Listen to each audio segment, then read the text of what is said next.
ప్రవీణ్ పగడాల. ప్రవీణ్ పగడాల ఎందుకంత ఇంపార్టెంట్? డినామినేషన్ల భేదంతో విడిపోయే క్రైస్తవులు ఒక్కసారిగా ఎందుకు ఒక్కటయ్యారు? ఆయన మరణంతో వేలాది మంది లక్షలాది మంది ఎందుకు తరలొచ్చారు? మతోన్మాదుల గుండెల్లో కత్తులై దూసుకెళ్లిన ఆయన మాటలేంటి? ఆయనతో కూర్చుని మాట్లాడలేని, డిబేట్ చేయలేని వారు ఎందుకు లేరు? మహాజ్ఞానిగా, గొప్ప వక్తగా, కులము లేని, మతము లేని సమాజాన్ని, దేవుని రాజ్యాన్ని ప్రకటించిన అంతర్జాతీయ సువార్తికుడు పాస్టర్ ప్రవీణ్ గారు. మనిషిని హిందువుగా చూడొద్దు, ముస్లింగా చూడొద్దు, క్రైస్తవుడిగా చూడొద్దు, బౌద్ధుడిగా చూడొద్దు. మనిషిని మనిషిగా చూడు.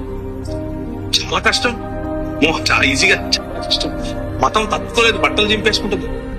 ఈయన లైఫ్ స్టోరీ ఏంటి, బయోగ్రఫీ ఏంటి, ఆయన జీవిత చరిత్ర ఏంటి, ఆయన సాక్ష్యం ఏంటి, ఆయన టెస్టిమోనీ ఏంటి, హతసాక్షిగా మరణించిన జీవిత సత్యాలన్నిటితో పాటు ఆయన జీవిత చరిత్రని ఈ వీడియోలో నేను మీకు ఇస్తున్నాను.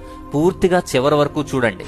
ఆయన అసలు పేరు పగడాల ప్రవీణ్ కుమార్. సొంతూరు కడప, ఉండేది హైదరాబాద్. భార్య జెసికా పగడాల, సొంత కూతుర్లు 2, అడాప్టెడ్ డాటర్స్ మొత్తం 14 మంది. సో ఇలా అనేక మంది కూతుర్లను ఆయన అడాప్ట్ చేసుకున్నాడు. ఇంకా అనేక మందికి ఆయన గార్డెన్ గా ఉన్నాడు. చదివింది ఇంటర్నేషనల్ MBA. ఆయన సర్వసాధారణమైన వ్యక్తి కాదు. సాధారణ జీవితాలతో పోల్చి లేరు. రిచ్ మ్యాన్ అంతకన్నా కాదు, వీటన్నిటికంటే ఎక్కువగానే ఉన్నారు. టెక్నాలజీ రంగంలో ఉన్నతమైన వ్యక్తి. ఫస్ట్ రేట్ ఇన్ఫోటెక్ అనేటువంటి సాఫ్ట్వేర్ వ్యాపారానికి యజమాని. అలాంటి వ్యాపార రంగం అనేది ప్రపంచవ్యాప్తంగా కూడా వ్యాపించి ఉంది. దానికి యజమానిగా ప్రవీణ్ పగడాల గారు ఉన్నారు. 1, 2 సాఫ్ట్వేర్ కంపెనీలు ఉన్నాయి అని అందరూ అనుకుంటున్నారు. బట్ వివిధ దేశాల్లో 7 కంపెనీలు. మన ఇండియాలోనే ఆయనకు 2 సిటీల్లో 2 సాఫ్ట్వేర్ కంపెనీలు ఉన్నాయి. ఒకటి పూణే సిటీలో ఉంది, రెండోది హైదరాబాద్ సిటీలో ఉంది.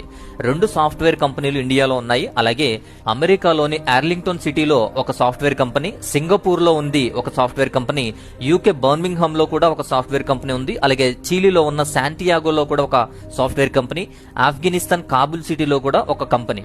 సో మొత్తం 7 సాఫ్ట్వేర్ కంపెనీలు. ఈ ఫస్ట్ రేట్ ఇన్ఫోటెక్ అనేది ఈ విధంగా ప్రపంచవ్యాప్తంగా 7 ప్రాంతాల్లో ఈ కంపెనీ అనేది విస్తరించింది.